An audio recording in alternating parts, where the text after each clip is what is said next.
Hello and welcome back to the channel, I hope you're all well. So we ran a poll on our Patreon as we do every week, and due to popular demand, the next Necron unit in line for our reviews is the Overlord. So that's the topic of the day. If you've yet to see our Patreon, the link's in the description. We are going to be doing polls for each faction every week now rather than a single poll each week. So one for Marines, one for Necrons, and soon it'll be the Death Guard too. So on to the Overlord. Now we did cover this from the Indominus box set which was released, but this was pre-Codex, so that review needs a bit of an update, which is what we're going to be doing now. So he comes in at 6 power level or 95 points at base cost. Now he does have a few upgrade options which will inflate his price slightly, and we'll check out those as we go through the review. Starting as always with the keywords of note, he's got the Dynasty keyword, so he's going into any chosen dynasty. He's an infantry model, a character, and he has the Noble keyword which unlocks your command protocols army-wide. Then of course he's an Overlord. Again, as we go through the review we will touch upon exactly what those keywords interact with, but as for the stat line of the model, it's movement 6 inch, weapon skill 2+, ballistic skill 2+, strength 5, toughness 5, wounds 5, attacks 4, leadership 10 and a 3+ save. So one less wound than your named Overlords, and he's also only got a 3+ armor save, but overall not that bad. So as for his abilities, he's got the two standard ones which are living metal, regaining a lost wound at the start of the turn, and command protocols, which is a buff that your entire army receive each battle round, which is predetermined by yourself before the game actually begins.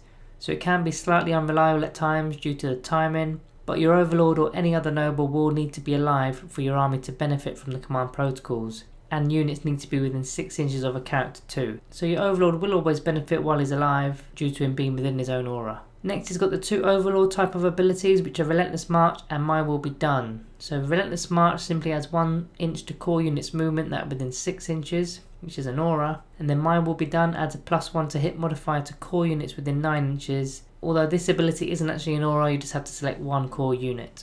The final ability he's got is the Phase Shifter, which is simply a 4+ invuln save. So onto the weapons, starting off with the range side of the weapons. Now he comes stock with a Tachyon arrow. Now I say stock, but you do have to pay 5 points for it. So it's a range 120, assault 1, strength 12, -5 AP, and the damage is D6. You can only shoot this weapon once per battle. Now I'm not a big fan of this one if I'm honest. I think the strength makes it look better than it is.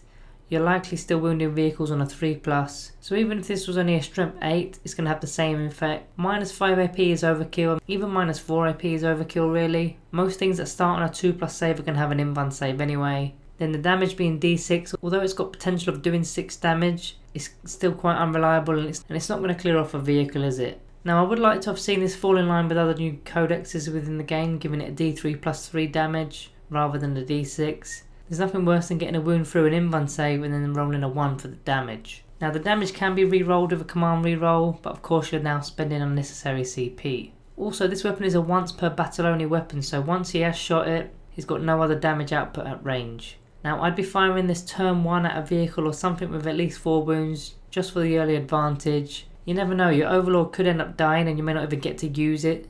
So while you're in turn 1 and most likely out of range, just pop the shot while you're there. Now you do hit on 2s and should be wounded on 3s or maybe even 2s as if it's infantry. Now a vehicle with no invuln save is quite ideal, take off a few wounds over that. His second stock weapon is a Hyperphase glaive, so it's a strength +2 making it a strength 7, -3 AP and the damage is D3. So strength 7 is okay, it's not quite wounded on 2s against standard toughness 4 infantry, but it does mean it can hurt toughness 7 vehicles. Running a quick breakdown for your weapon then, the Overlord has 4 attacks base, hitting on 2s resulting in an average of 3.3 hits. Against toughness 3 you're going to wound on 2s, getting about 2.8 wounds on average there. Against toughness 4 up to toughness 6 you wound on 3s, so about 2.2. Versus toughness 7 you need 4s, so only 1.7. Then toughness 8 or more you're only going to get 1.1 as you need 5s. The -3 AP takes away the reliability of a regular armor save. Now the killer is the D3 damage. It's not strong enough in my opinion. It's too unreliable for a HQ to hold with so few attacks. Against a toughness 4 enemy character with a 4+ invuln save, on average you'll probably only get 1 of those wounds to go through, and then it's only D3 damage before they get to hit you back. Now if you didn't like those stock weapon choices, you do have options, so you can swap out the Tachyon arrow and the Hyperphase glaive for either one of the following. So it could either be a Hyperphase sword, a staff of light, a void blade, a void scythe or a war scythe. And if you don't take the Tachyon arrow you can also get a resurrection orb. So I'll run over the orb in a moment, but first we need to check out all of those options. Now bear in mind you must hand in both the Tachyon arrow as well as the Hyperphase glaive to do the trade-off. off. Starting with the Hyperphase swords, it's strength +1 making it strength 6, minus 3 AP and 1 damage. Now I literally don't know why this is even an option. It's worse than the glaive. Okay, you do save 5 points from the Tachyon arrow, but I'd pay 5 points just to get the glaive alone. It's only strength 6 and it's only 1 damage, so just don't take it unless you really need the 5 points. Also, there's not much difference between this and the next option, which I'm about to go over, but the next option is probably a better choice because it's also shooting. So the Staff of Light, which is, like I said, both shooting and melee, it's a strength user making it a strength 5, minus 2 AP and 1 damage. And then the shooting variant is an 18-inch range assault 3, then again strength 5 minus 2 AP 1 damage. So this is your shooty option, both data sheets being identical. It does struggle due to the lack of damage again, and this time it's only minus 2 AP, which is still okay, but at least you get 3 shots with it per turn while you're not in combat. Now if you are firing it at a unit and then charging that same unit, it's not bad for getting a few early wounds in, but you may find your charge distance getting extended slightly due to dead models being pulled off the front of the unit. Next is the Void Blade. It's a strength user making it a strength 5, minus 3 AP and 1 damage. Now each time the bearer fights you get to do an additional attack. This is more your anti-horde weapon, although it is only 1 extra attack, so it's not exactly pulling up any trees here, which really makes this a bad choice against the current meta. The Void Scythe is next. It's a strength ×2 making it a strength 10, minus 4 AP and the damage is 3. Now each time you do fight with this you'll have to subtract 1 from your hit roll. Now this one is your anti-tank option. It will cost you 15 points to take it. That's probably because it's a strength 10. At least it's got a bit of damage to this. The minus 4 AP isn't too shabby either, and a lot of tanks don't even come within 1 save, so it's going to go straight through them. Now the minus 1 to hit is quite common with all these larger melee weapons, but it does start at weapon skill 2, so hitting on 3s with 4 attacks is still pretty decent. Likely wounded on 3s as well, scoring an average of 1.8 wounds. If you manage to get 2 of them in, then it should be a straight 6 damage, which is pretty good.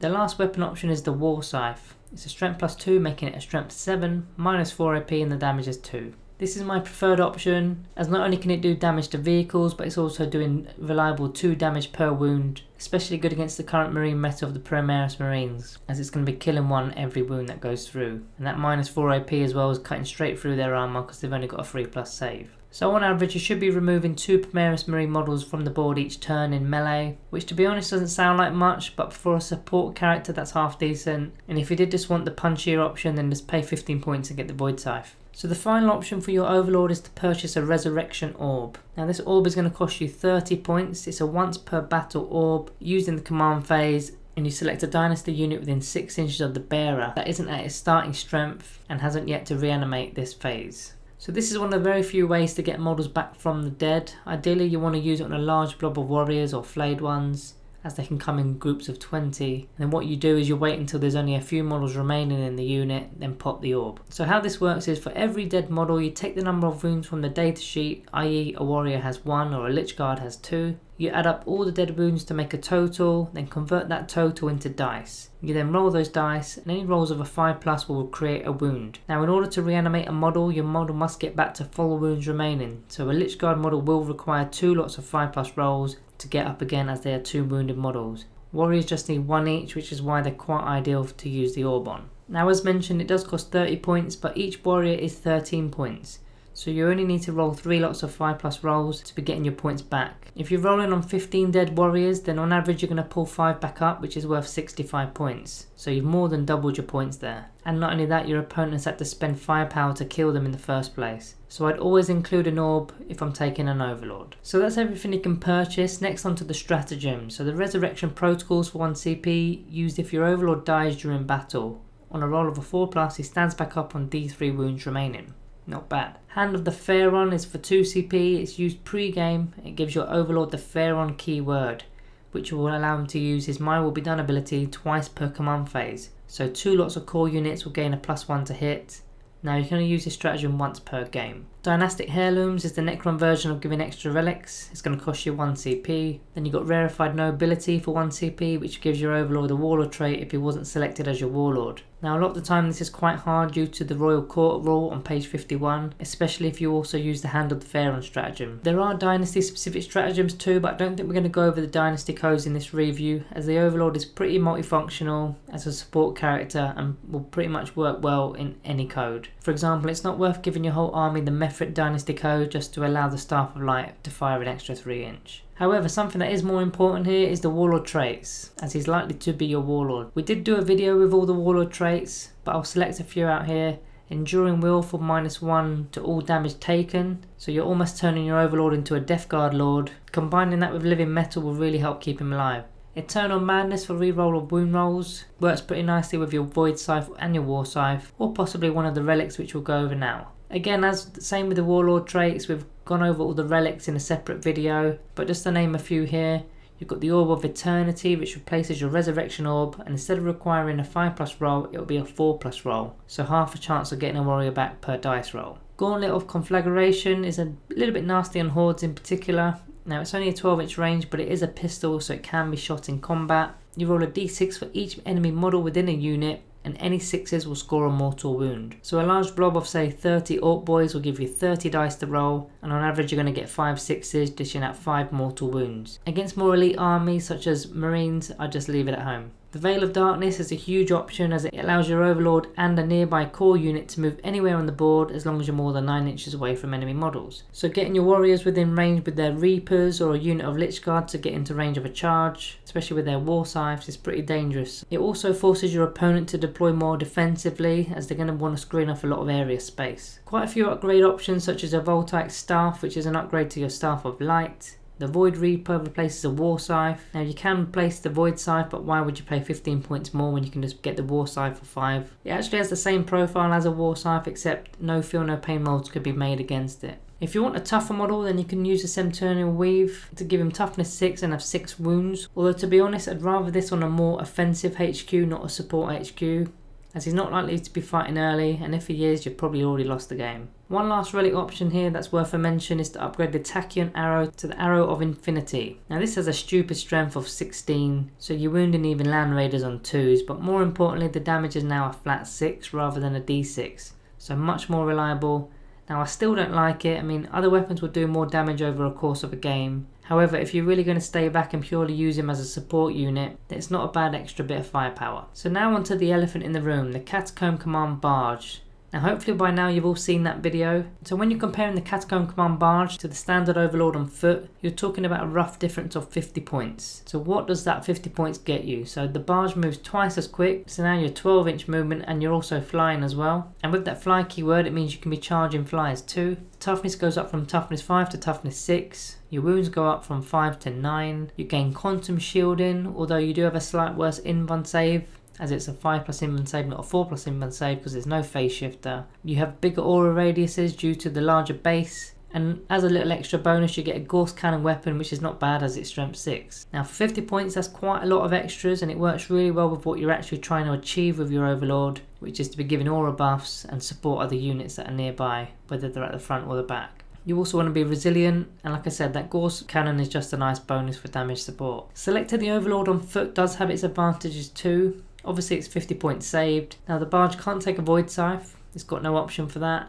And also the invuln save of course being a 4+ rather than a 5+. Also it's an infantry model, which means you can hide it quite easily. But not only that, if you put him in terrain you can get light cover, giving him a 2+ armor save. Although I feel like a unit of this caliber should already have a 2+ armor save. So overall a solid support HQ. He can be beefed up slightly to do a medium amount of damage for a single model. I wouldn't exactly call him a beat stick unless you're going to whack on a Void Scythe.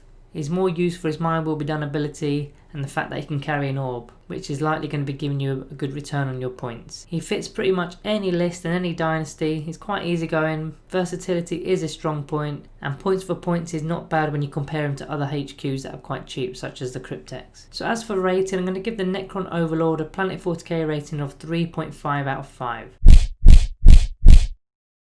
I'd always select the Barge. Now if I needed the points, I'd find some points in other areas of my list, as I feel like the HQ option is quite an important role. Now we did give him a 3 out of 5 pre-Codex with the Indominus box set, but that datasheet had no upgrade options and I don't even think it had an orb. So this rating has improved with the Codex, but this area of the book is absolutely packed with really good HQs at the moment. I mean, I didn't even get to mention the Locust Lord, who also can carry an orb. And he's quite nasty in melee and moves a lot quicker too. And he's a toughness 6 model. Anyway, that's my current thoughts on the matter. Put your thoughts down below. In fact, for those who've made it to the end, we'll do a little quick poll for you, a bit of fun. You get to select one of these options. Who are you taking? An Overlord, a Command Barge, or a Locust Lord? Put your choices below. It'd be good for us all to check out. So guys and girls, don't forget to check out our Patreon service for those early access videos and polls and all that other good 40k related stuff. It massively helps in funding the channel, so take a look at that if you can. You can find us on both Twitter and Instagram, to where at some point in 2021 we are going to begin doing giveaways to our followers and patrons. So give us a follow on both of those to keep on top of that. Also, don't forget to subscribe to the channel if you are new. Then finally, remember to like the video on the way out. Thank you all for watching, and I'll see you in the next one.